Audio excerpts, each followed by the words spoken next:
The storm had been chasing her for 3 days, or perhaps she had been chasing it. Lorna couldn't tell anymore. The distinction between hunter and hunted had blurred somewhere between the ranch she'd fled and the canyon's edge where she now stood, her boots sinking into mud that seemed eager to claim her. Lightning split the purple-black sky, illuminating the vast chasm before her. The canyon yawned like an open wound in the earth, its depths lost to shadow and rain. She pulled the worn leather satchel closer to her body, feeling the weight of everything she owned press against her ribs. 3 days ago, that weight had included a wedding ring. Now only the pale band of skin on her finger remained, a ghost of what had been. The rain came harder, driving sideways across the mesa. Each drop stung like accusations. Murderer, they seemed to hiss. Widow, runaway. Lorna stumbled forward, her sodden skirts tangling around her legs. The hem was torn and filthy, bearing the evidence of her flight through thorns and creek beds, over rocks and through the endless sea of sagebrush that stretched between her past and whatever lay ahead. She needed shelter. The cave she'd spotted earlier from the ridge had seemed close then, but distances were deceptive in this country. Everything was, even her husband, Marcus, had seemed different when he'd courted her in Denver. Charming, gentle, a successful rancher who promised her a life of comfort and respectability. She'd learned too late that the West had a way of stripping men down to their true nature, and Marcus's nature had been as harsh as the land he'd claimed. A sob escaped her throat, immediately swallowed by the wind. She wouldn't think of him now. Not of his hands, large as ham hocks and twice as hard. Not of the night 3 weeks ago when those hands had finally pushed too far, and she'd pushed back. The coroner had ruled it an accident. Marcus Sheffield was known to drink, after all, and the stairs were steep. But the ranch hands whispered. The townswomen watched her with calculating eyes. Even the minister who'd presided over the funeral had seemed to weigh her soul with his gaze. Thunder rolled across the canyon, and Lorna quickened her pace. The cave. If she could just reach the cave. Her boots slipped on the wet stone, and she went down hard, her palms scraping against the rough ground. The satchel spilled open, its meager contents scattering. She scrambled to gather them. A comb with 3 broken teeth, a small purse with barely enough coins to buy a meal, a water-damaged Bible that had been her mother's, and her fingers closed around the shirt. It wasn't hers. She'd found it 4 days ago, before the flight, before the funeral, before everything had come apart. It had been draped over a boulder by the creek that ran through the southern pasture, forgotten by some passing traveler, made of good cotton, worn soft with use. It had seemed like a sign then, a reminder that there were other people in the world, other lives being lived beyond the suffocating walls of the Sheffield ranch. Now she clutched it like a talisman. The fabric still smelled faintly of leather and horse, tobacco and something else, cedar, maybe, or juniper, the scent of someone who belonged to this land in a way she never would. The cave mouth appeared suddenly, a darker shadow among shadows. Lorna half crawled, half fell through the entrance, gasping. Inside, the sound of rain became muffled, distant. She pressed her back against the stone wall and tried to slow her breathing. Her teeth chattered violently. Whether from cold or fear she couldn't say. She was soaked through. Her traveling dress, once a respectable brown wool, clung to her like a second skin, with numb fingers. She peeled off her jacket and tried to wring it out, but it was hopeless. Everything was hopeless. She had no fire, no food, no plan beyond the vague notion of reaching Pueblo or Denver or anywhere that wasn't here. The shirt was still in her hand. Without thinking, she brought it to her face and breathed in that stranger's scent again. Then, surrendering to an impulse she didn't understand, she pulled it on over her wet chemise. It was far too large, the sleeves hanging past her hands, but it was dry. That small comfort broke something inside her. She curled into herself, drew her knees to her chest, and let the tears come. They fell hot and fast, mixing with the rainwater that still dripped from her hair. She cried for the girl she'd been, the wife she'd tried to be, the woman she'd become. She cried for Marcus, too, not for the man who'd died, but for the man she'd thought she was marrying. Most of all, she cried for the loneliness that pressed against her chest like a physical weight. The storm raged on. Time became fluid in the darkness. She might have dozed, or perhaps she'd simply retreated so far into herself that the outside world ceased to matter. Either way, she didn't hear the horse approaching until it was nearly at the cave mouth. "Easy, girl. Easy now." A man's voice, low and measured. Lorna's eyes snapped open. Through the cave entrance, she could make out a shape, tall, broad-shouldered, leading a horse that protested with nervous whinnies. I know, but that lightning's got you spooked worse than—" The man stopped mid-sentence. He'd seen her. For a long moment, neither moved. Lorna pressed herself harder against the wall, acutely aware of how she must look. A sodden, wild-haired woman wearing a man's shirt that clearly wasn't hers. The stranger stood silhouetted in the entrance, rain streaming off the brim of his hat. "Ma'am?" His voice was careful, the way one might speak to a cornered animal. "You all right?" She wanted to answer, but her throat had closed up. All she could do was stare. He took a step closer, and lightning flashed behind him. In that brief illumination, she saw a face weathered by sun and wind, dark eyes that seemed to take in everything at once, and her heart stuttered, a recognition that flickered across his features as his gaze landed on the shirt she wore. "That's—" He stopped himself, then continued more gently. "You hurt?" Lorna found her voice, though it came out as barely more than a whisper. I'm lost." Figured as much. He glanced back at his horse, then at her again. "Storm's getting worse. My place isn't far, just over the ridge. You're welcome to shelter there until it passes." Every instinct screamed at her to refuse. She'd fled one man's domain only to stumble into another's. But the cold had settled into her bones, and she could feel the beginnings of a fever brewing behind her eyes. What choice did she have? "I don't—" She swallowed hard. "I don't know you." "Name's Eli. Eli Thornton." He removed his hat, a gesture that seemed oddly formal given the circumstances. Water streamed from his dark hair. "I run cattle up near Copper Creek. Been looking for this mare since yesterday. Storm must have spooked her good." He was giving her information, she realized, making himself less of a stranger. The shirt seemed to burn against her skin. "That shirt," he said quietly. "I left it by the creek few days back, washing day." A ghost of a smile touched his lips. "Figured the wind took it." Heat flooded her cheeks. "I'm sorry, I didn't mean to. I can give it back." "Keep it." He stepped back, giving her space. "Looks like you need it more than I do right now." He gestured toward the entrance.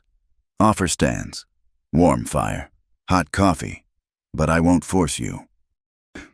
Another crash of thunder decided for her. She couldn't spend the night in this cave. She'd die of cold or fever or both, and wouldn't that be a fitting end?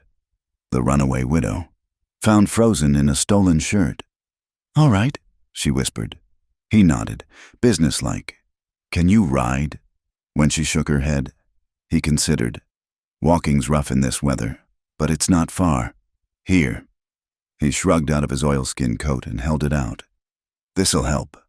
She stood on shaking legs and accepted the coat.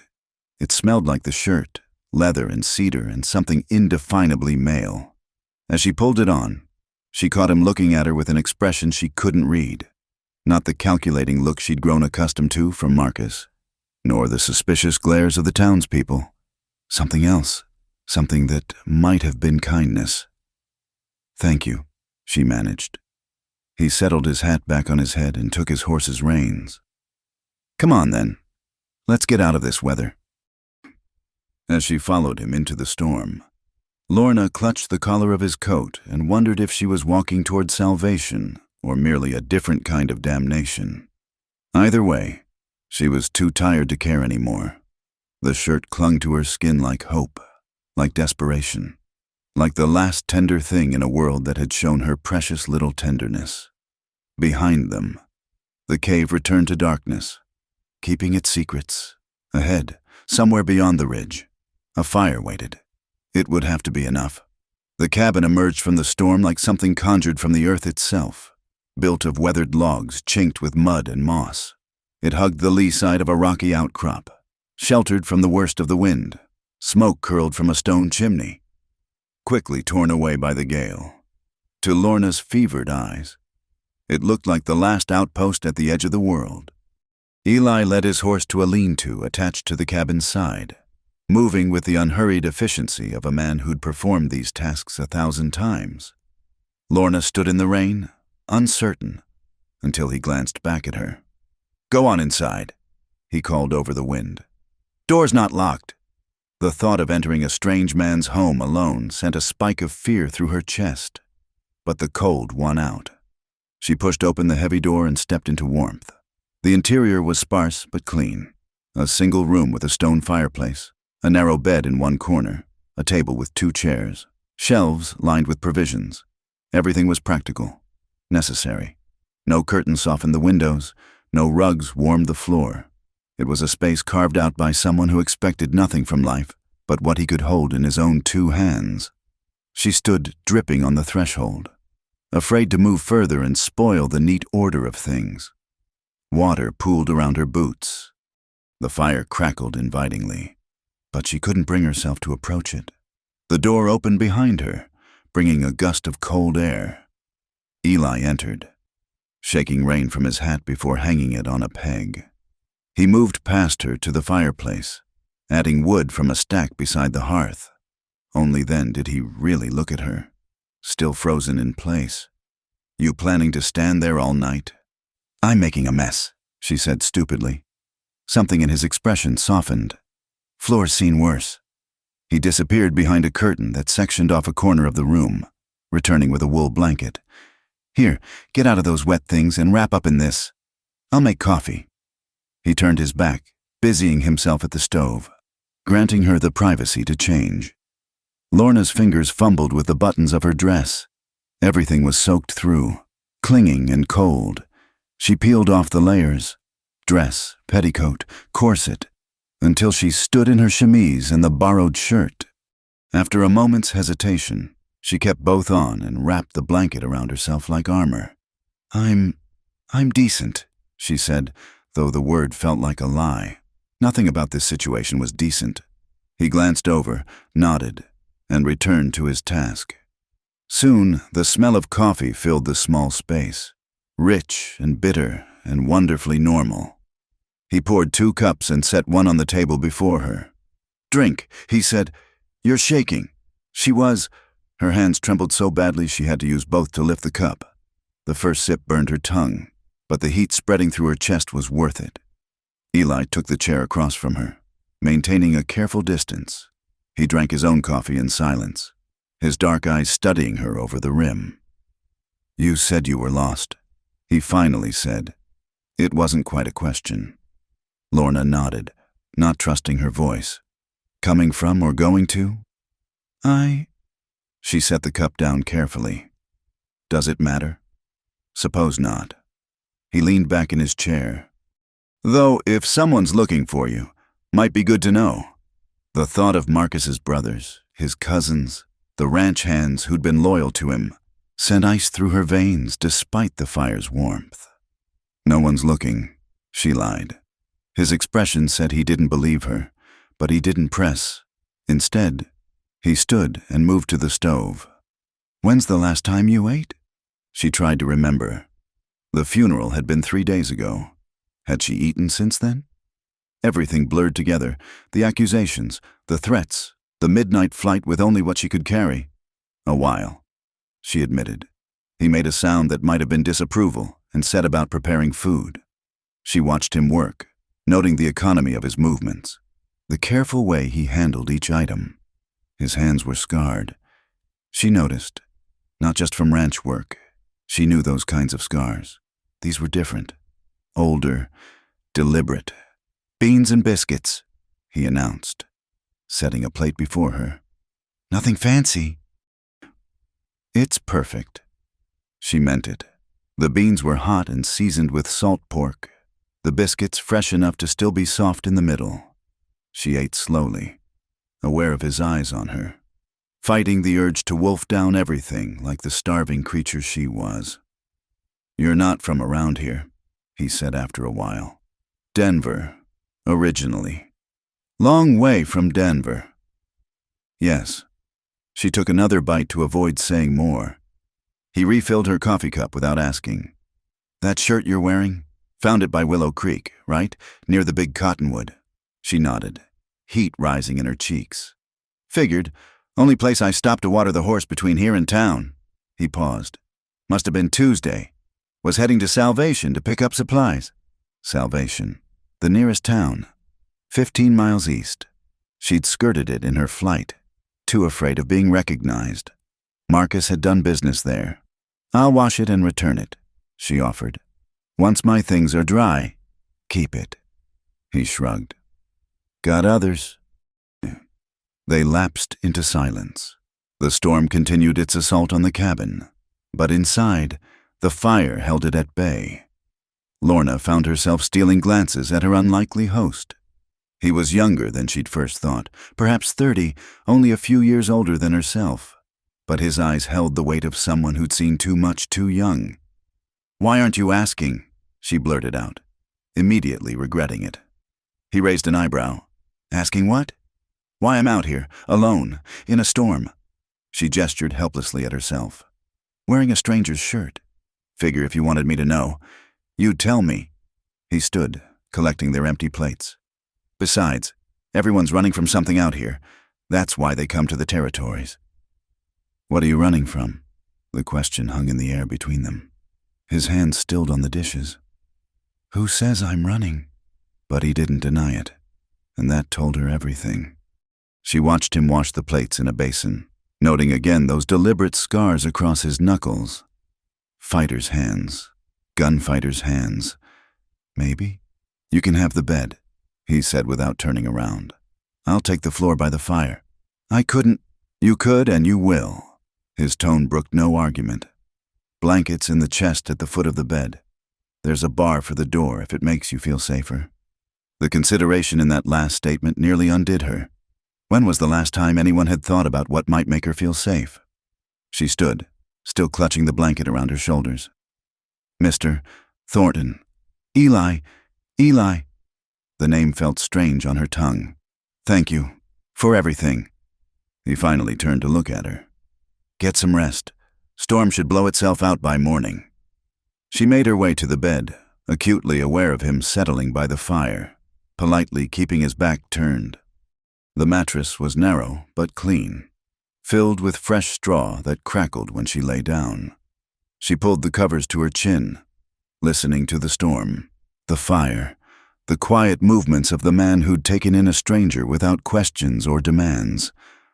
"I'm Lorna," she said into the darkness. "My name is Lorna. Rest well, Lorna." She closed her eyes, but sleep wouldn't come. Every time she started to drift, she'd jerk awake, certain she heard hoofbeats, certain Marcus's brothers had found her. The shirt smelled like safety, like cedar and leather and the promise of something different. She pressed her face into the pillow and tried not to think about the man sleeping on the hard floor, granting her his bed without a second thought. Through the single window, lightning still flickered, illuminating the spare contents of the cabin in stark relief. No photographs, no mementos, no softness anywhere. Just like its owner, all hard edges and careful distances. Yet he'd offered her shelter, food, safety, asked for nothing in return. She thought of Marcus, how he'd seemed so charming in Denver's parlors, so different from the man he'd become once he had her trapped on his ranch. The West revealed men's true natures. She'd learned, if that was true. What did Eli Thornton's actions tonight reveal about him? The fire burned lower, casting dancing shadows on the walls.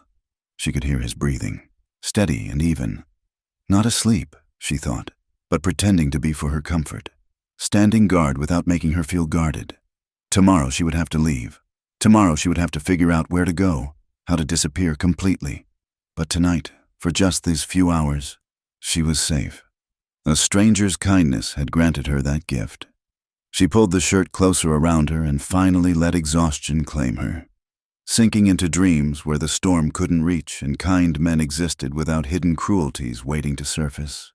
Outside, the wind howled its fury, but inside the cabin, peace held sway. Just before she fully surrendered to sleep, she heard him add another log to the fire, keeping the darkness at bay for a little while longer. The days that followed took on a rhythm Lorna hadn't expected. Each morning she woke intending to leave, and each evening found her still there, finding excuses to stay just one more day. Her dress had dried. Eli had mended the torn hem with surprising skill. She helped with chores to earn her keep, cooking, mending, tending the vegetable patch behind the cabin. Eli never asked her to stay, never asked her to leave. He simply accepted her presence as he might accept a change in weather, something that happened, requiring minor adjustments, but not worth making a fuss over. On the fourth day, she followed him to repair a section of fence that bordered the creek. The storm had washed out several posts, leaving gaps where cattle might wander through. They worked in companionable silence, Lorna holding posts steady while Eli drove them deep into the earth. "You're stronger than you look," he observed, when she managed to keep a particularly stubborn post in place despite the rocky ground. "I grew up on a farm," she said, then caught herself. She'd been careful not to reveal too much about her past. "Before Denver, he nodded, not pressing for details. That was his way. She'd learned. Eli Thornton was a man who understood the value of leaving things unsaid. They were gathering tools to move to the next section when it happened. Lorna reached for a coil of wire in the grass, not seeing the rattler coiled beside it until the distinctive sound froze her blood. "Don't move." Eli's voice was calm, but she caught the edge of tension beneath it. The snake was barely 2 feet from her hand, its tail vibrating warning. She could see its eyes, flat and lifeless as Marcus's had been in those final moments. Her body locked, terror flooding through her. Eli moved slowly, reaching for the shovel. The snake tracked his movement, torn between two threats. In that moment of distraction, its attention shifted from her. "Run!" Eli commanded. She jerked back, but not fast enough. The snake struck, fangs sinking into her thigh just above her knee. Pain exploded through her leg, sharp and burning. She heard herself scream, heard Eli curse, saw the flash of the shovel coming down. Then Eli's arms were around her, lifting her. The world blurred as he ran, carrying her as if she weighed nothing. She could hear him talking, urgent words she couldn't quite grasp through the fog of pain. "Stay with me, Lorna. We're almost there. The creek. The cold water will help slow it down." Creek water shocked her back to clarity. Eli had waded in thigh deep, still holding her. The cold was almost worse than the burning in her leg. He set her on a flat rock, water rushing around them both. "I need to see—" His hands were already pushing up her skirt, past propriety, past modesty. She saw him pale at the sight of the wound, 2 neat punctures already swelling, the flesh around them turning an ugly purple. "This is going to hurt," he warned, pulling a knife from his belt. "But I need to get the poison out." She nodded, gripping the rock.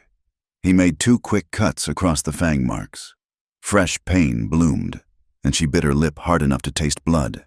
Then his mouth was on her thigh, sucking hard, spitting into the stream.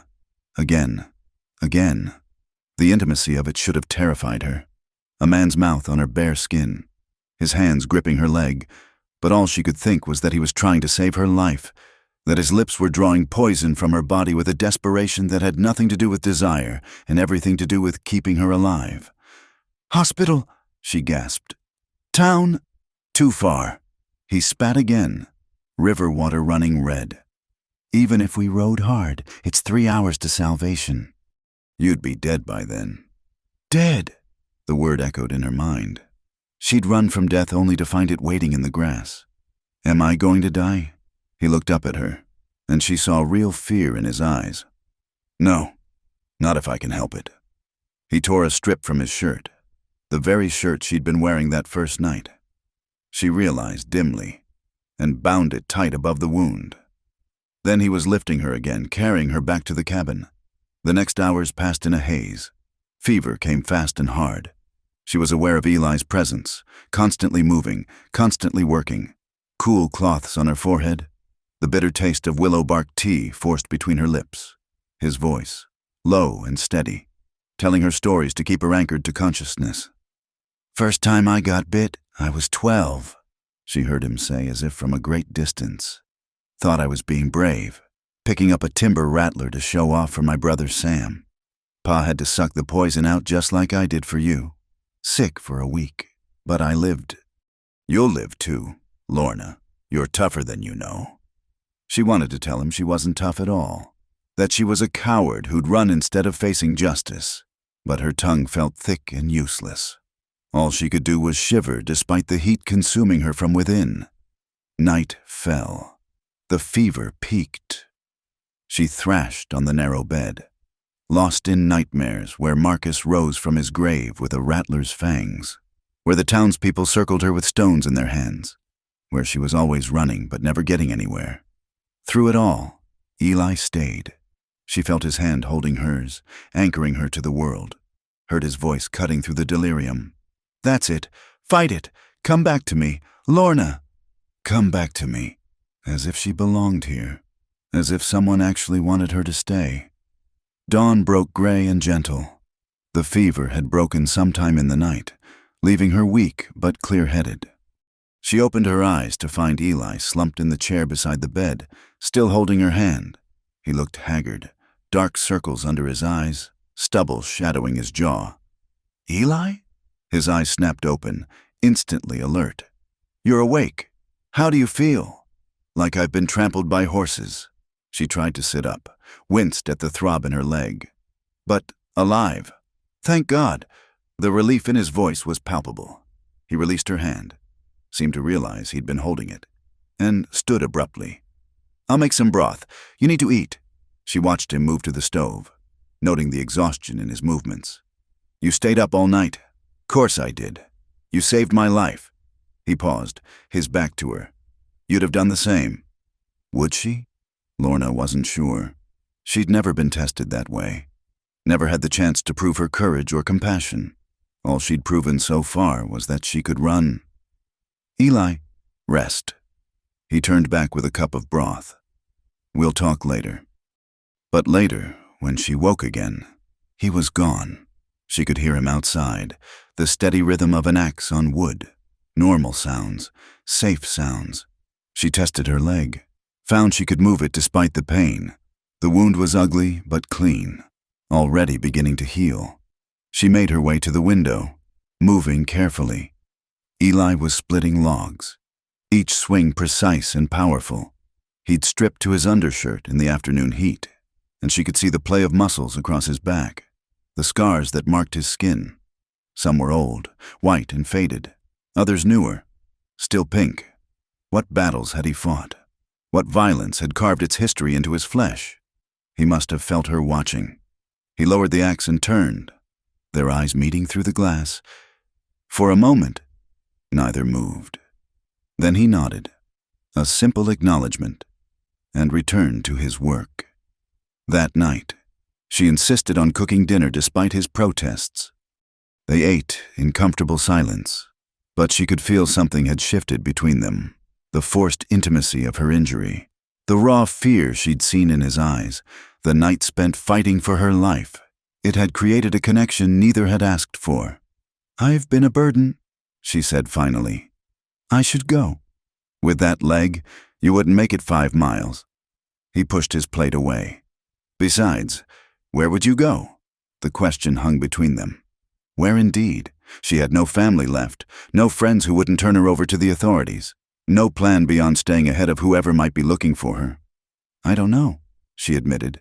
"Then stay until you do." He stood, began clearing the table. "Winter's coming on. I could use the help getting ready.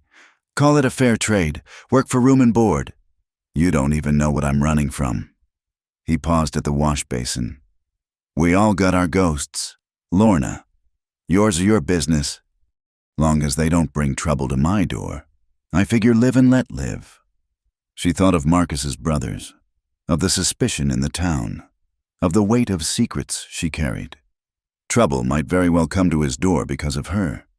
But looking at him, solid and calm, and offering her shelter without conditions, she found she couldn't leave. Not yet. "All right," she said softly. "Until winter's end." He nodded, satisfied, and went back to washing dishes.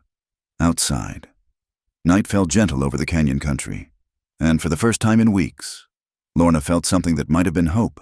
The autumn days shortened. Painting the canyon walls in shades of rust and gold, Lorna's leg healed slowly but surely, leaving only a puckered scar as evidence of her brush with death. She'd taken to wearing Eli's shirt again on cool mornings, having washed and mended it several times now. It had become a kind of armor, a reminder that kindness existed in this harsh world. One evening, she found herself alone in the cabin while Eli checked his cattle in the upper pasture. She'd been gathering kindling near the woodpile when tears ambushed her. She sank onto a stump, clutching the shirt's collar, and let them come. She cried for Marcus, for the man she'd thought she'd married and the monster he'd become. She cried for that night on the stairs, for the sickening crack of his neck, for the way his eyes had gone empty. Most of all, she cried for herself, for the woman who'd believed in love and found only brutality, who'd killed to survive and couldn't even claim self-defense without revealing the depths of her shame. That's how Eli found her, curled over herself, sobbing into his shirt like a broken thing. She heard his boots on the packed earth, felt him sink down beside her. He didn't speak, didn't touch her. He simply sat, solid as the mountains, and waited. When the storm passed, leaving her empty and exhausted, he finally asked, "That shirt means something special to you?" She laughed, a watery sound. "It was the first kind thing I found after everything fell apart, like a sign that there was still good in the world. Just a shirt," he said quietly. "Nothing special about it." "No." She looked at him then, really looked at him. The last rays of sunset caught in his dark eyes, turning them amber. "It led me to you." Something passed over his face, too quick to read. He stood, offered her his hand. "Come on, getting cold out here." Inside, he built up the fire while she made coffee. They developed these small rituals, moving around each other with practiced ease. She noticed he was favoring his left shoulder, probably from wrestling a stray calf earlier. "Sit," she ordered. "Let me look at that shoulder." He protested, but she'd learned his stubbornness was no match for her own. Soon he was seated, shirt off, while she examined the swollen joint. "Just need some liniment," he muttered.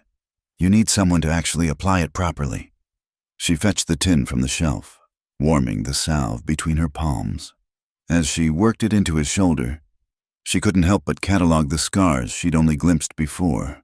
A bullet wound near his ribs, long healed, knife marks across his back, the evidence of a violent life written in damaged flesh. "Got that one in Abilene," he said, sensing her attention on a particularly nasty scar. Man didn't like how a card game turned out. "And this?" Her finger traced a thin line across his shoulder blade. "Dodge City? Different card game?" A ghost of a smile. "I was better at making enemies than friends back then." "What changed?" His muscles tensed under her hands. "Killed my last man 5 years ago. Decided I'd had enough of that life." "Who was he?" "The man who murdered my brother." His voice was flat, emotionless. "Sam was just 17. Got accused of stealing horses, which he didn't do. Man named Garrett Wheeler needed someone to blame, and Sam was convenient. They hanged him without a trial." Lorna's hand stilled. "So you killed Wheeler?" "Eventually. Took me 2 years to track him down. By then he was a judge in Colorado territory. All respectable." Eli turned to look at her. "Shot him in his own courtroom. Would have hanged for it too, but his wife stood up and told the truth about Sam. Seems she'd been carrying that guilt for years." "They let you go?" "Had to. Self-defense. They called it, though we all knew better. But Wheeler had made enough enemies that nobody mourned him much." He pulled his shirt back on. "Came out here after that. Figured I'd done enough killing." Lorna sank into the opposite chair, studying his face. "Do you regret it? Regret killing Wheeler?" No, regret the man I became to do it. Every day. The fire crackled between them. She thought of Marcus at the bottom of the stairs, of the moment she'd pushed him, of the satisfaction she'd felt watching him fall. Did that make her a killer too, or just a survivor? I pushed my husband down the stairs, she heard herself say. The words fell into the space between them like stones into water. He was drunk, angry. He'd been hurting me. That night was worse than usual. When he came at me at the top of the stairs, I pushed him, hard. Eli's expression didn't change. Sounds like he needed pushing. The whole town thinks I murdered him for his money. Did you? No.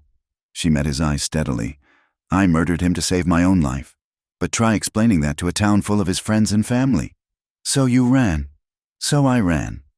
She twisted her hands in her lap. His brothers want me brought back to hang. They've probably got bounty hunters looking by now.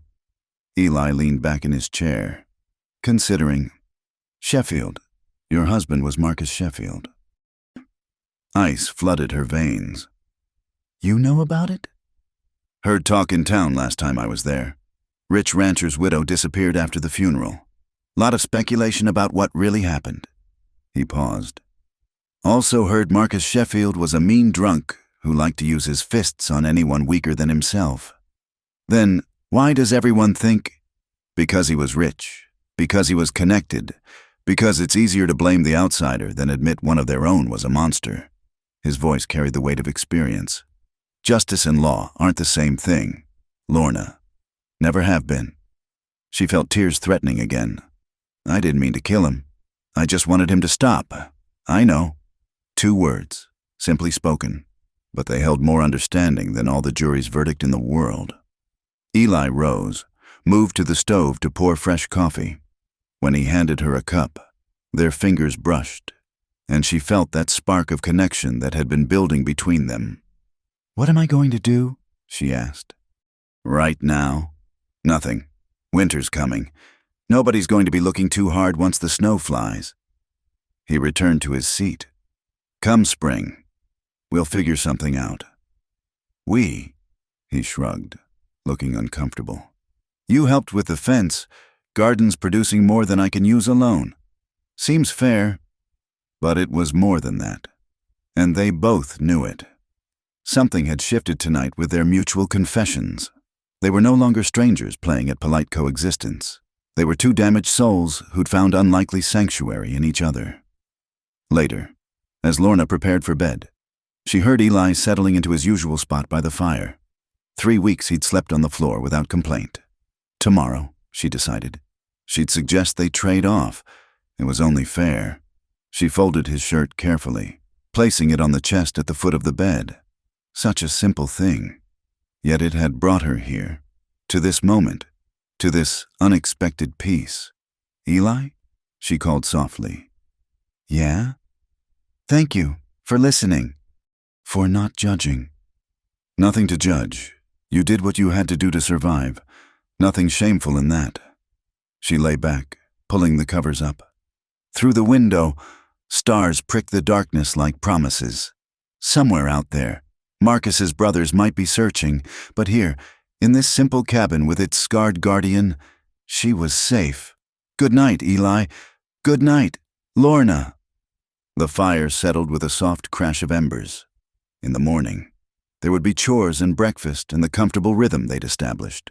But tonight, she'd spoken her truth and been met not with condemnation, but with understanding. It was more than she'd dared hope for. It was, perhaps, the beginning of something that might someday feel like redemption. The first snow came early that year, dusting the canyon rim like sugar on a cake. Lorna stood at the window, watching the flakes drift down. When Eli suggested they ride out to see the upper pasture before the weather turned worse.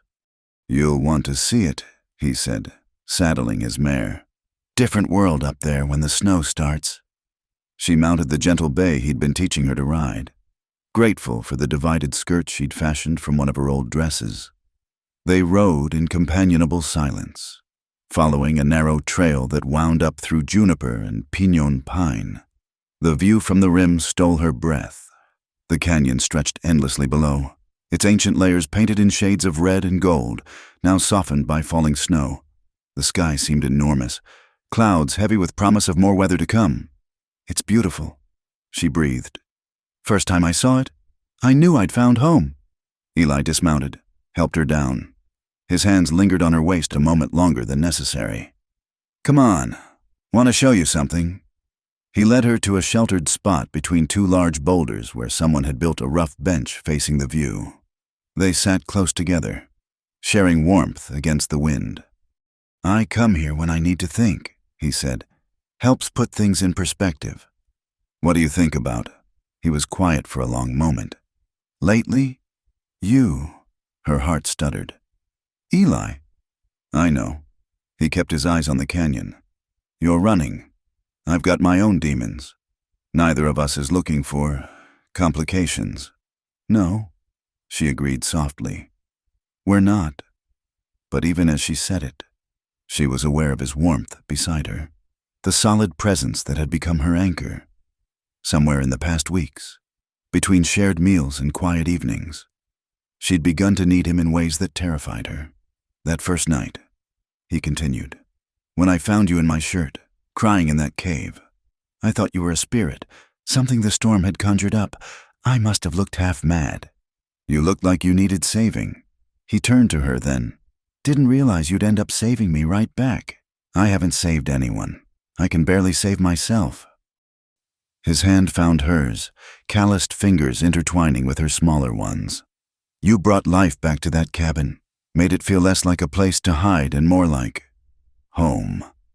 The wind gusted, driving snow against their faces. Without thinking, Lorna turned into his shoulder, seeking shelter. She felt him tense, then relax, his arm coming around her. "We should go back," she murmured against his coat. "We should." Neither moved. The snow fell heavier, curtaining them from the world. When she lifted her face to look at him, his eyes were dark with something that made her pulse race. "Lorna." Her name was barely a whisper. She didn't know who moved first. One moment they were frozen in possibility. The next, his lips were on hers. The kiss was careful, almost tentative. Two people who'd been hurt testing whether tenderness was still possible. She'd expected to feel panic. Marcus had taken kisses as his due, brutal things that left her feeling used. But Eli's mouth was gentle, asking rather than taking. When she responded, pressing closer, she felt him shudder. They broke apart, breathing hard. Snow had collected on his hat, in her hair. The world felt shifted, rearranged. "I'm sorry," he started, but she pressed her fingers to his lips. Don't apologize for the first good thing I've felt in years." They rode back through thickening snow, not speaking but aware of every shared glance, every accidental touch. The cabin appeared through the white like a haven, windows glowing warm with lamplight. Inside, they went through their evening routine with new awareness. Every movement seemed charged with meaning. When their hands brushed passing a plate, when he helped her off with her snow-dampened coat, when she brought him coffee and stood too close, each moment hummed with possibility. That night, she couldn't sleep. She lay listening to him shift restlessly by the fire, knowing he was as awake as she was. Finally, she rose, wrapping a blanket around her shoulders. "Can't sleep either?" she asked softly. He sat up, the firelight catching the planes of his face. "No." She moved closer, sinking down beside him on the floor. "This is complicated. Everything worthwhile usually is. I'm scared."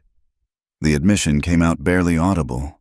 "Not of you, of feeling again, of wanting something I might lose." "I know."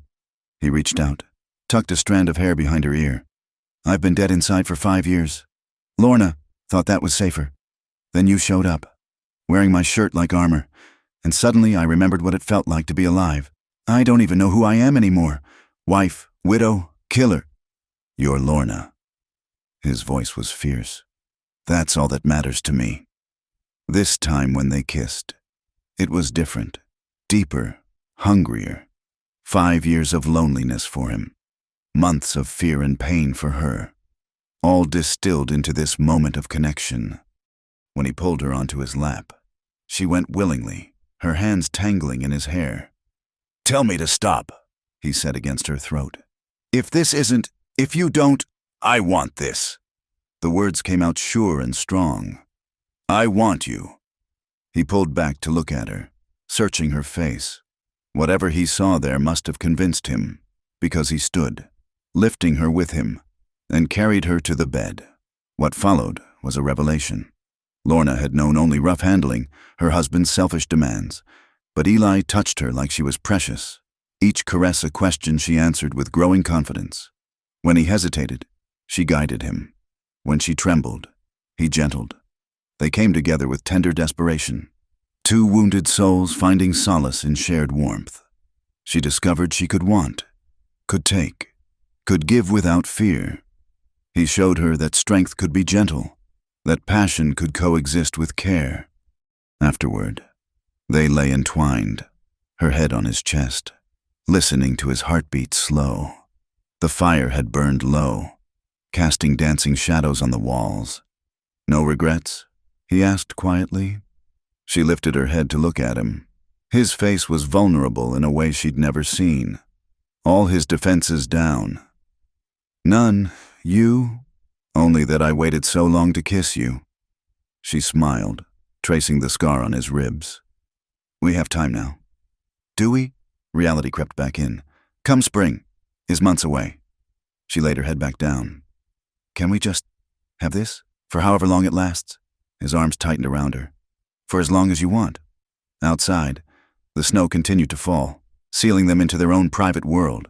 But even as she drifted toward sleep, safe in his embrace, Lorna knew that spring would come. The snow would melt, and the real world, with all its dangers and decisions, would intrude once more. For tonight, though, she'd found something she'd thought lost forever, the possibility of love after brutality, tenderness after violence, hope after despair.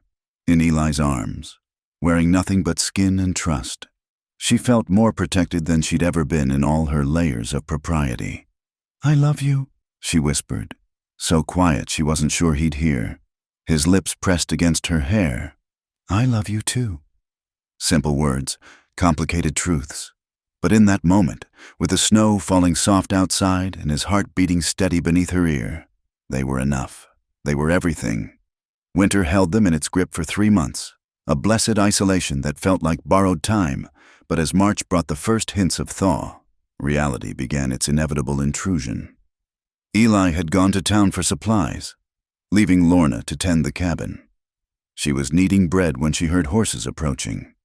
Through the window, she saw 2 riders. Her blood turned to ice as she recognized the younger one, Marcus's brother, James Sheffield. The other was a stranger, probably hired to track her. She barred the door with trembling hands, grabbed Eli's rifle from above the fireplace. He'd taught her to shoot over the winter, patient lessons that now might save her life. "Lorna!" James's voice carried clearly. "We know you're in there. Come out peaceful-like." She stayed silent, positioning herself where she could see both doors. "Found your trail in salvation," James continued. "Folks remembered a woman matching your description? Took some time, but here we are." The stranger dismounted, circling toward the back door. Lorna shifted the rifle, heart hammering. "You killed my brother," James called. "The law wants you for murder. You can come willing or not, makes no difference to me. Your brother was a brute." The words tore from her throat. "He beat me, hurt me. That's between husband and wife. Not for you to decide his fate." The back door rattled. The stranger was testing it. Lorna aimed the rifle, praying she wouldn't have to use it. Then she heard it. Hoofbeats. Fast and hard. "Eli?" What happened next was like something from a nightmare. Eli came around the cabin's corner just as the stranger kicked in the back door. Gunfire erupted. Lorna screamed, fired the rifle, missed. The stranger stumbled back, clutching his shoulder. Eli had winged him. "Drop it," Eli commanded, his pistol trained on James. "This ain't your business, mister," James said, but his hand moved away from his gun. "It is now."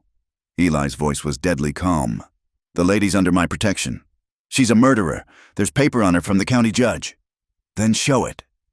James reached slowly into his coat, produced a folded document.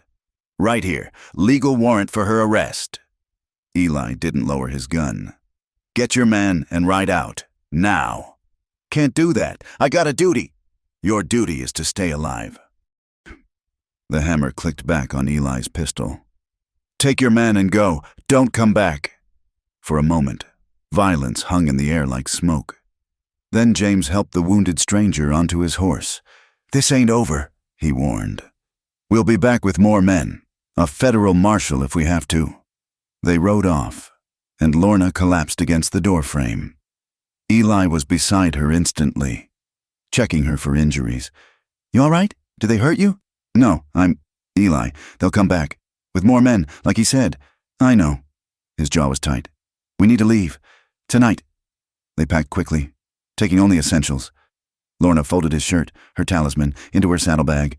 As they prepared the horses, she asked, "Where will we go?" "Canyon country. I know places where 20 men couldn't find us." He cupped her face in his hands. "But Lorna, this means living rough, hiding, maybe for a long time. I don't care." And she didn't. "As long as we're together." They rode out as darkness fell, following paths only Eli knew. The moon was new, leaving them to navigate by starlight. Hours passed in tense silence, always listening for pursuit. Near dawn, they reached a narrow defile between towering red rocks. Eli led them through twists and turns until they emerged in a hidden canyon. A small spring fed a pool surrounded by cottonwoods. Ancient ruins dotted the cliff faces, homes of people long vanished. "We'll rest here," Eli said, helping her dismount. "They won't find this place." They made camp in a shallow cave, spreading blankets on sandy ground. As the sun rose, painting the rocks in shades of fire, exhaustion crashed over them both. "Sleep," Eli murmured, pulling her close. "I'll keep watch." But she couldn't. Not yet. "What have I done? You had a home, a life."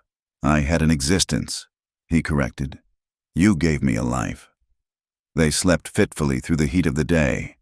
When evening came, Eli hunted rabbit while Lorna gathered wood. They ate in silence, the reality of their situation settling heavy between them. "We can't run forever," she said finally. "No." He stared into the fire. "There's another way, but you won't like it. Tell me. Go back. Face the trial. Tell the truth about what Marcus did to you." "They won't believe me. His family owns half the county. Maybe not there, but we could find somewhere else, another jurisdiction, a fair judge." He took her hand. "I testify. Tell them what I know of men like Marcus. And if they hang me anyway," his grip tightened, "then I'll get you out, one way or another." They talked long into the night, weighing options. Running meant a life of fear, always looking over their shoulders. But facing trial meant risking everything. As dawn approached, they made love with desperate tenderness, knowing it might be one of their last times. In the growing light, Lorna traced the scars on his body, memorizing every mark. "Whatever happens," she whispered, "these months with you, they've been worth everything." He kissed her deeply, pouring all his fear and love and determination into that connection. When they broke apart, his eyes were fierce. "We're going to fight this," he said, "together, and we're going to win." "How can you be so sure?" "Because I've lost everything I've ever loved to violence and injustice. I won't lose you too." They stayed 3 days in the hidden canyon, planning their next move. Eli knew a judge in Pueblo who had a reputation for fairness. They'd go there, present themselves, tell their story. On the 4th morning, they emerged from hiding. The world seemed different now, sharper, more dangerous, but also more precious. Every moment together was stolen time. As they rode toward an uncertain future, Lorna touched the shirt in her saddlebag. Such a simple thing to have changed her life so completely. She'd been wearing it the night Eli found her, broken and afraid. Now she rode beside him, still afraid but no longer broken. "I need to tell you something." Eli said suddenly. In case things go badly, yeah? Don't. No, listen. That night I found you. I'd been riding out to end things. 5 years of guilt and loneliness. I couldn't take it anymore. Then there you were, wearing my shirt, needing help. You saved my life that night, Lorna, in every way that matters. Tears burned her eyes. We saved each other. He reached across the space between horses, took her hand. Whatever happens in Pueblo, that's the truth I'll carry, that sometimes two broken people can make each other whole. The sun climbed higher, burning off the morning chill. Ahead, the trail split, one path leading deeper into the wilderness, the other toward town and judgment. They chose the harder path, the one that led through fear toward hope, together. The courthouse in Mercy's Bend stood like a monument to frontier justice, rough-hewn stone and timber, built to last. Lorna gripped Eli's hand as they climbed the steps, her legs trembling beneath her borrowed dress. They'd sold the horses to pay for decent clothes and a lawyer, a young man named Thomas Garrett who'd listened to their story with sharp, intelligent eyes. Remember, Garrett murmured as they entered. Tell the truth, all of it. Don't hold back to spare anyone's feelings. The courtroom was packed. Word had spread quickly. The Sheffield widow had returned to face justice. Lorna recognized faces from Marcus's funeral, their expressions ranging from curious to hostile. In the front row sat James Sheffield and 2 cousins, their eyes burning with hatred. Judge Abraham Morse presided, a silver-haired man with a reputation for fairness that had brought them to this jurisdiction instead of the Sheffield-controlled county court. He called the proceedings to order with measured authority. The prosecutor, a thin man named Dalton, painted Lorna as a gold digger who'd married Marcus for his wealth, then murdered him when she'd had enough. He produced witnesses, ranch hands who'd never seen Marcus raise a hand to her, a shopkeeper who testified she'd seemed calculating when buying household goods. Through it all, Lorna sat straight-backed, Eli's presence beside her the only thing keeping her anchored. When Garrett called her to testify, she rose on unsteady legs. Mrs. Sheffield, Garrett began gently, tell us about your marriage to Marcus. The words came slowly at first, then in a rush. She told of the courtship in Denver, how charming Marcus had been, the wedding, the move to his ranch, the gradual transformation from husband to tormentor. When did he first strike you? Garrett asked. 3 weeks after our wedding. I'd burned the biscuits. Her voice was steady now, finding strength in truth. He backhanded me across the kitchen, said I needed to learn my place. And it continued. Yes, sometimes with his fists, sometimes. She faltered, then forced herself on. Sometimes he'd force himself on me, saying it was his right as a husband. Gasps from some of the women in attendance. The men shifted uncomfortably. Tell us about the night he died. Lorna closed her eyes, remembering. He'd been drinking, more than usual. He was angry about a cattle deal gone wrong.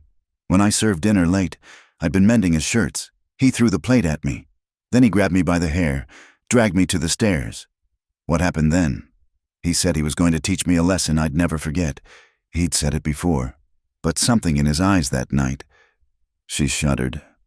I knew if I went up those stairs, I might not come back down alive. So what did you do? When we reached the top, he let go for a moment to unbuckle his belt. I saw my chance and pushed him. As hard as I could. She met the judge's eyes directly. I wanted him to stop. I wanted to live. So I pushed him, and he fell. Dalton's cross-examination was brutal. Why hadn't she told anyone? Why hadn't she left? Why hadn't she sought help from the law? Because Marcus Sheffield owned half the county, she said flatly. Because the sheriff was his poker buddy. Because the last woman who complained about her husband beating her was told to be a better wife. So you took the law into your own hands? I took my life into my own hands, she corrected. There's a difference. When Eli took the stand, the courtroom stirred with interest. Who was this man who'd harbored a fugitive? Mr. Thornton, Garrett began. How did you meet Mrs. Sheffield? Eli told of finding her in the storm, scared and desperate. He spoke of her injuries, bruises he'd seen when tending her snake bite, scars she'd tried to hide. Did she tell you she'd killed her husband? Eventually. And I told her she'd done what she had to do to survive. You've killed men yourself, haven't you? Dalton interrupted. I have, Eli said calmly. Men who needed killing. Men who hurt those weaker than themselves. If that makes me a criminal in this court's eyes, so be it. You're not on trial here, Mr. Thornton. Judge Morse interjected. Continue, Mr. Garrett. The surprise witness was Sarah Henley, the Sheffield's former housekeeper, a small woman in her 50s. She took the stand with quiet dignity. I worked for the Sheffields for 2 years, she said. I saw what Mr. Marcus did to his wife, saw the bruises, heard the screams. Once I tried to intervene. He threw me against a wall, said I'd be out on the street if I interfered again. Why didn't you speak up before? Garrett asked. Because I needed the work. Because I was scared. Because I thought surely someone else would say something. Tears tracked down her weathered face. I've regretted my silence every day since. When I heard about this trial, I knew I had to speak up. That girl defended herself against a monster. And anyone who says different is a liar or a fool. The courtroom erupted. Judge Morse gabbled for order. James Sheffield lurched to his feet, shouting that Sarah was a paid liar, that his brother was being slandered. Sit down, Mr. Sheffield, or I'll have you removed. The judge warned. Closing arguments were brief. Dalton insisted that regardless of alleged abuse, Lorna had committed murder. Garrett argued for self-defense. For a woman's right to protect herself when the law wouldn't, Judge Morse retired to consider. The wait was agony. Lorna gripped Eli's hand so tight her knuckles went white. Around them, people whispered, speculated, judged. When the judge returned, the courtroom fell silent. This case, he began, represents a failure of our society, a failure to protect the vulnerable, a failure to recognize that marriage vows do not grant ownership of another human being. He looked directly at Lorna. Mrs. Sheffield, the evidence suggests you lived in fear for your life. Multiple witnesses have corroborated the abuse you suffered. While the law is clear that taking a life is the gravest of acts, the law also recognizes the right of self-defense. Lorna couldn't breathe. It is the judgment of this court that you acted in defense of your own life. You are free to go. The courtroom exploded. James Sheffield had to be restrained by bailiffs as he screamed about corrupted justice. Women wept. Men argued. Through it all, Lorna sat frozen until Eli pulled her into his arms. It's over, he whispered against her hair. You're free.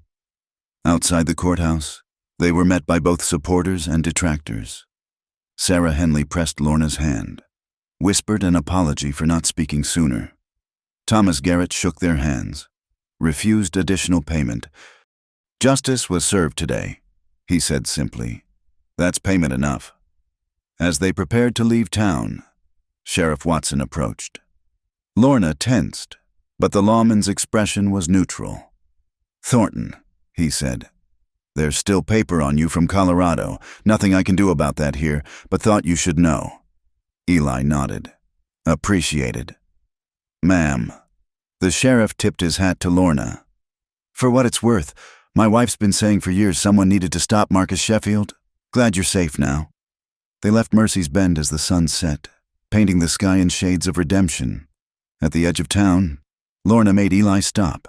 She pulled his old shirt from her bag, held it for a moment, then folded it carefully and tucked it away. Still need that old thing? He asked softly. Always, she said. It brought me to you. It saved my life. We saved each other, he corrected, echoing her words from the hidden canyon. They rode into the growing darkness, not as fugitives now, but as survivors. The road ahead was uncertain. Eli still had his own warrant to deal with, but they faced it together, behind them. Mercy's Bend settled into evening routines, forever changed by a trial that had forced it to confront uncomfortable truths.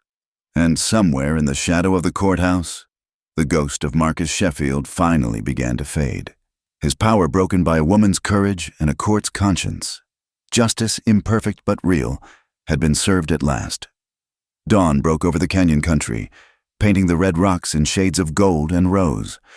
Lorna stood at the edge of their new homestead, a small valley tucked between towering mesas where a spring-fed creek promised life even in the driest seasons. 3 months had passed since the trial. 3 months of building something new from the ashes of their past. "Coffee's ready," Eli called from their camp. They'd left Mercy's Bend quietly before dawn, taking only what they could carry. The warrant on Eli from Colorado meant they couldn't stay anywhere too long, couldn't build anything too permanent. Yet, somehow, in this hidden valley, permanence had found them anyway. Lorna returned to find him tending the fire, his movements easy and content. They'd constructed a simple shelter, part dugout, part adobe, blending into the landscape like it had always been there. It wasn't much, but it was theirs. "Letter came yesterday," he said, producing an envelope from his jacket. Thomas Garrett forwarded it. She recognized Sarah Henley's careful script. The housekeeper had written twice before, keeping them informed of events in Mercy's Bend. This letter brought unexpected news. James Sheffield had been arrested for cattle rustling, his family's empire crumbling without Marcus's brutal hand to hold it together. "Seems fitting," Eli observed. Man was so busy seeking revenge, he neglected his own affairs. "I don't wish him ill," Lorna said, surprising herself with the truth of it. "I just wish him gone. He is gone, from our lives, at least." They spent the morning working on their small garden, coaxing life from the desert soil. Lorna had insisted on planting flowers alongside the vegetables, beauty for beauty's sake. She'd said. Eli had indulged her, even helped construct a small fence to keep the rabbits out. As the sun climbed higher, they sought shade beneath the cottonwoods. Eli was repairing a bridle while Lorna mended his shirt, the same one that had brought them together, now worn thin from use but still treasured. "Been thinking," he said suddenly, "about that warrant in Colorado." Her hands stilled. "What about it?" "Garrett says he knows a judge there, thinks we might get it overturned. Given the circumstances, Wheeler's widow would testify on my behalf. But that means going back, facing it all again. Or we stay here." He set down the bridle, took her hands. "Build our life in the shadows, always wondering when someone might recognize me, might come calling." She studied his face, seeing the weight of 5 years running in the lines around his eyes. "You want to go back. I want to be free, truly free, to marry you proper, if you'll have me, to use my real name without looking over my shoulder." "Eli Thornton isn't your real name," a ghost of a smile. "It's Elijah Nathan Beckett. Been Eli Thornton so long. Sometimes I forget." "Elijah." She tested the name. "I like it. So what do you say? One more trial, one more fight for freedom?" She thought of all they'd built here, the peace they'd found. But she also thought of the future. Children, maybe. A life lived in the open instead of hiding. "Together?" she asked. "Always together." They began preparing that afternoon, knowing that waiting would only make it harder. As Lorna packed their few belongings, her fingers found the shirt again. Such a simple thing to have changed everything. 2 days later, they stood at the valley's entrance, taking one last look at what they'd built. The garden was watered, the shelter secured. They'd return if they could, or it would become another ghost dwelling in the canyon country, slowly returning to the earth. "Ready?" Eli asked. She mounted her horse, settled her hat against the sun. "Ready." They rode through landscapes that had become as familiar as breathing, red rock canyons giving way to sage flats, distant mountains promising snow even in summer. At night they camped under stars so bright they seemed within reach. On the 3rd day, they met a family heading west, husband, wife, 3 children in a worn wagon. "You folks know the trail to California?" the man asked. Eli gave directions, shared information about water sources. The woman studied Lorna with knowing eyes. "You running from something or to something?" she asked quietly while the men talked. "Both," Lorna admitted. "But mostly to—" The woman smiled. "That's the best kind of journey." As they parted ways, The youngest child, a girl of perhaps 6, shyly offered Lorna a handful of wildflowers. "For luck," she said. Lorna tucked them into her saddlebag. Next to the shirt, talismans for an uncertain future. They reached the town of Cedar Ridge as sunset painted the sky. Tomorrow they'd send word to Garrett, begin the process of clearing Eli's name. Tonight, they took a room at the boarding house, their first real bed in months. "Scared?" Eli asked as they lay together in the narrow bed. "Yes, but not of the trial. Of what comes after." "What do you mean?" She turned to face him in the darkness. "We've been running so long, hiding so long. What if we don't know how to live any other way?" He was quiet for a long moment. Then, "Remember that first night? You asked why I wasn't asking questions? You said everyone was running from something out here. I was wrong. Not everyone's running. Some folks are finding—" His hand found hers. "We've found each other. We'll find our way." The next morning brought a telegram from Garrett. The judge would hear their case. Wheeler's widow would testify. There was hope. As they prepared to leave Cedar Ridge, Lorna made a decision. She took Eli's shirt from her bag and put it on, wearing it openly for the first time in months. It was just a shirt, worn cotton, carefully mended, nothing special. But it was also everything, chance and choice, desperation and hope, the thread that had woven their lives together. "Looks good on you," Eli said, smiling. "It's brought me this far. Seems fitting to wear it to the end." "Not the end," he corrected. "The beginning." They rode out with the morning sun at their backs, shadows stretching long before them. Whatever waited in Colorado, trial or freedom, vindication or disappointment, they'd face it as they'd faced everything else, together. The shirt rippled in the wind as they rode, a banner of survival, a testament to the strange turnings of fate that could transform a forgotten garment into a lifeline. Lorna thought of that night in the cave, sobbing into its fabric, never imagining it would lead her here, riding beside a man who'd taught her that love could be gentle, that strength could be kind, that two broken people could indeed make each other whole. "I love you, Elijah Beckett," she said suddenly, using his true name. He glanced at her, eyes warm with emotion. "And I love you, soon to be Lorna Beckett." The future stretched before them, uncertain but no longer fearsome. They'd survive storms and snake bites, trials and transformations. Whatever came next, they'd weather it, behind them. The canyon country held its secrets. Ahead, the mountains promised new challenges. But here, now, riding through the bright morning with love beside her and hope ahead, Lorna knew she'd finally found what she hadn't even known she was looking for. Home wasn't a place. It was a person. It was the man riding beside her, the one who'd found her weeping in his shirt and offered her shelter without question or condition. "Ready for whatever comes?" Eli asked. She touched the shirt's collar, smiled. "Ready?" They rode on, into their future, together. Thank you for joining us around the Wild West Campfire for this tale of love, survival, and redemption in the American frontier. We'd love to hear where you're listening from, whether it's during your morning commute, a late-night wind-down, or somewhere in between. Please subscribe to Wild West Campfire for more stories of romance and adventure in the Old West, and share your thoughts in the comments below. Until next time, partners, keep riding toward the horizon.